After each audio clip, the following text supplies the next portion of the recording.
తొందరలో నేను హీరోగా శ్రీనివాసరెడ్డి దర్శకత్వంలో ఒక సినిమా చేయబోతున్నాం. ఆయన అతిథిగా వచ్చారు, రావాల్సింది కోరుతున్నాను. ఆ విశేషాలు నేను ఇప్పుడు తప్పదలుచుకోలేదు, but is a guest. Telangana రాష్ట్ర అవతరణ దినోత్సవ శుభ సందర్భంలో తెలంగాణ రాష్ట్ర ప్రజలకు నా హృదయపూర్వక నమస్కారాలు. తెలంగాణ రాష్ట్ర సాధన కోసం పోరాడి అమరులైనటువంటి ఆ అమరజీవులకు జోహార్లు. తెలంగాణ రాష్ట్రం సాధించి యోధులు నిపించుకున్నటువంటి కేసీఆర్ గారికి నా హృదయపూర్వక నమస్కారాలు. ఈ రోజున సింగం 1, 2, 3 ఒక హీరో ఇంకొక హీరోని ఎంకరేజ్ చేయాలనుకోవడం, ఒక డైరెక్టర్ ఇంకొక డైరెక్టర్ని ఎంకరేజ్ చేయాలనుకోవడం, ఇది చాలా కష్టమైన పని. ఇండస్ట్రీలో అటువంటి సీనియర్లు కొంతమంది ఉన్నారు. దర్శకులే ఇంకొక దర్శకుడిని ఎంకరేజ్ చేయడం అది తక్కువ మంది, ఏదైనా ఒకరో ఇద్దరు ఉన్నారు. కానీ హీరో ఇంకొక హీరోని ఎంకరేజ్ చేయడం అన్నది నాకు తెలిసి ఇది ఫస్ట్ టైం అని అనుకుంటున్నా. I may be wrong or తెలియదు, నాకు ఏదైనా 1 or 2 ఉన్నారేమో తెలియదు. ఎందుకంటే మనం పెట్టే డబ్బు తిరిగి వస్తుందో రాదో అనుకునే వ్యాపారం ఇది, మీ అందరికీ తెలుసు. ఈ వ్యాపారంలో నా మీదనే నేను రిస్క్ తీసుకున్నాం. ఇక్కడ కేవలం అదృష్టమే. నలుగురు తయారు చేసే కథ అది 400 కోట్లు 4000 కోట్లు చేస్తుంది ఈ రోజున. కథకుడు, దర్శకుడు, నిర్మాత, హీరో, వీళ్ళు ముగ్గురు ముందు నిర్మాత, దర్శకుడు, కథకుడు ఓకే అనుకుని హీరో దగ్గర పోయి హీరో అనుకుని వీళ్ళు నలుగురే హిస్టరీ తీసుకోండి. అదే కథ ఎన్ని లాంగ్వేజ్లో అయినా అమ్ముకోవచ్చు. ఈ రోజున ప్రపంచవ్యాప్తంగా కూడా వ్యాపారం చేసుకోవచ్చు. అటువంటిప్పుడు వేరే హీరోని పెట్టి సినిమా ఎందుకు తీయాలి అని ఆలోచన లేకుండా ఒక బ్యానర్లో నేను 24 ఫ్రేమ్స్ ఫ్యాక్టరీ అనే బ్యానర్ పెట్టి 10 మంది హీరోల్ని, 10 మంది దర్శకుల్ని, 10 మంది సాంకేతిక నిపుణుల్ని ఎంకరేజ్ చేయాలనే ఉద్దేశం నా బిడ్డ విష్ణువర్ధన్ బాబుకి వచ్చిందంటే నేను ఎంతో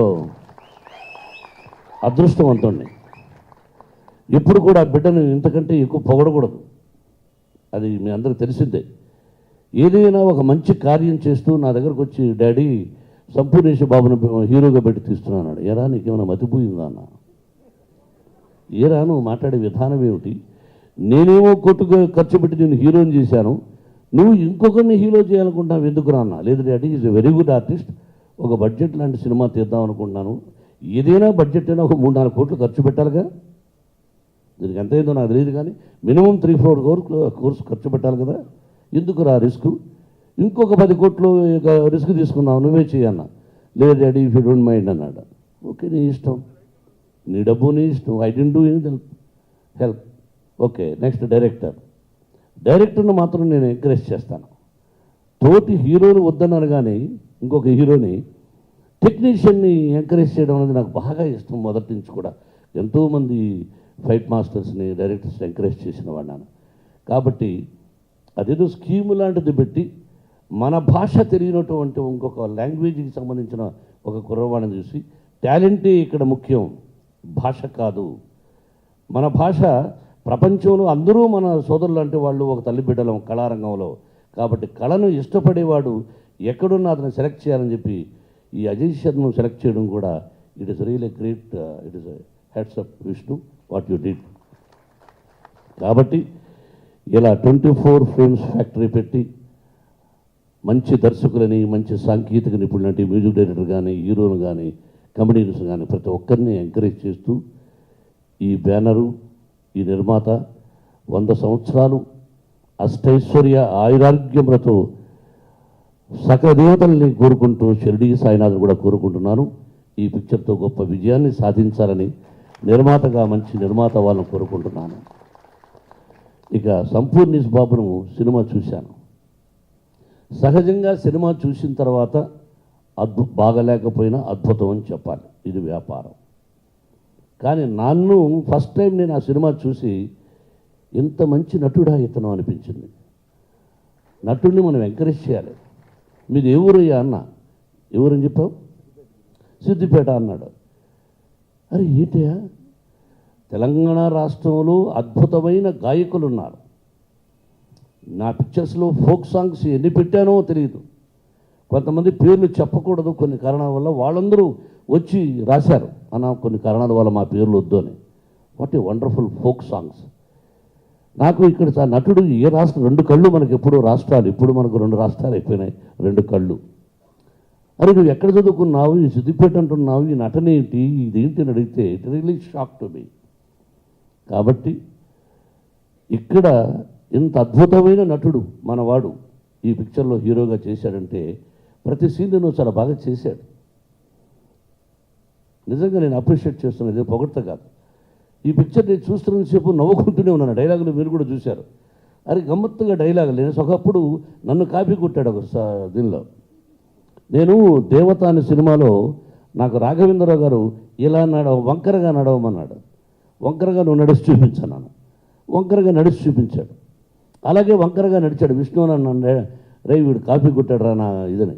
నన్ను చాలా చోట్ల కాపీ. అవునా కదా, నిజం చెప్పు. నేను రామారావు గారిని కాపీ కొట్టాను, ఎన్టీ రామారావు గారిని. ఆయన డైలాగులను, ఆయన మాడ్యులేషను కొన్ని అది ఇది తప్పేం కాదు ఇది. కాబట్టి ఒక నటుడిని అనుకరించడం కూడా దానిలో ఉండేది మంచి తీసుకోవడంలో చాలా గొప్ప విషయం ఉంది. నువ్వు అలా మంచిని తీసుకున్నావు, మంచి నటుడివి. నిన్ను నమ్మి విష్ణుబాబు సినిమా తీశాడు. ఇది గొప్ప విజయాన్ని సాధించాలని, నువ్వు సినిమా పరిశ్రమలో ఒక హీరోగా, ఒక క్యారెక్టర్ ఆర్టిస్టుగా ఒకటిని ఫిక్స్ అవ్వకుండా నేను ఎన్ని పాత్రలు చేశాను, రకరకాల ప్రతినాయకుడు అంటే villain, comedy, hero, character artist, రకరకాల పాత్రలు, దాదాపు 560 చిత్రాలు. ఆ విధంగా కూడా నువ్వు మంచి నటుడు అవ్వాలని ఆ భగవంతుని కోరుకుంటూ, ఏదో మొదటి రోజే ప్రేమ వద్దు, చిరకాలం ప్రేమ ఉండాలి. ప్రేమ అనేది ఒక్కరోజు పోకూడదు. నువ్వు నిజంగా ఎంతో ధన్యజీవి, అదృష్టవంతుడు. నీకు అవకాశాన్ని విష్ణుబాబు కలుగు చేశాడు. ఎనదర్ ఫైట్ మాస్టర్, తోటి నటీనటులు. ఇదిగో ఇక్కడ చాలామంది ఉన్నారు. ప్రతి ఒక్క నటుడు బ్రహ్మాండంగా చేశాడు పేరు పేరున. Specially thanks to diamond Ratanababu. ఇతను పాండవులు 9లో చేశాడు. రియలీ గొప్ప టెక్నీషియన్. డైలాగులు కూర్చొని పెట్టి రాయించుకుంటే చాలా మంచిగా, అద్భుతంగా, రండి సార్ వెనకాలన్నారు, చాలా మంచిగా రాగలిగినటువంటి సమర్థుడు డైమండ్ రతనబాబు. డైమండ్ అంటేనే అతని పేరులోనే డైమండ్ ఉండి డైమండ్గా డైలాగులు రాస్తుంటాడు. ఒక మంచి రచయిత, అలాగే మ్యూజిక్ డైరెక్టర్, కొత్తగా డ్యాన్స్ మాస్టర్.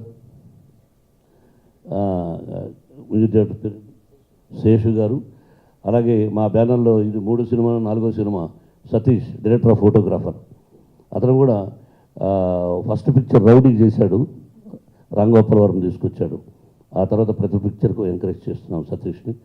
అలాగే ప్రతి ఒక్కరికి, వేదిక మీద ఉన్న ప్రతి ఒక్కరికి నటీనటులకు, సాంకేతిక నిపుణులకు నా హృదయపూర్వక నమస్కారాలు తెలియజేస్తూ, ఇది మంచి విజయాన్ని సాధించాలని మరొకసారి కోరుకుంటూ ఆ శిరుడైన సాయినాథుని పాదపద్మాలకు నమస్కారం చేసుకుంటాను.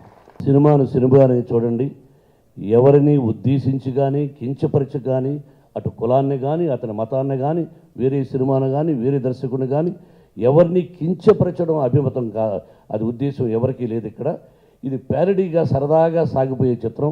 టెన్షన్స్ ఉండే వాళ్ళందరూ కూడా, ఈ కంప్యూటర్స్ తెల్లారి నుంచి రాత్రి మగుళ్ళు పనిచేసే ఈ యూత్ అంతా కూడా సంపూర్ణేష్ బాబు సినిమా చూస్తారని నమ్మకం. ఎందుకంటే టెన్షన్స్ అన్నీ పోతాయి ఈ సినిమా చూస్తే. అటువంటి మంచి డైలాగ్స్ ఉన్నాయి. దీన్ని వేరే విధంగా అర్థం తీసుకొని చెలవలు పలవలు చేయొద్దని నేను కోరుకుంటున్నాను.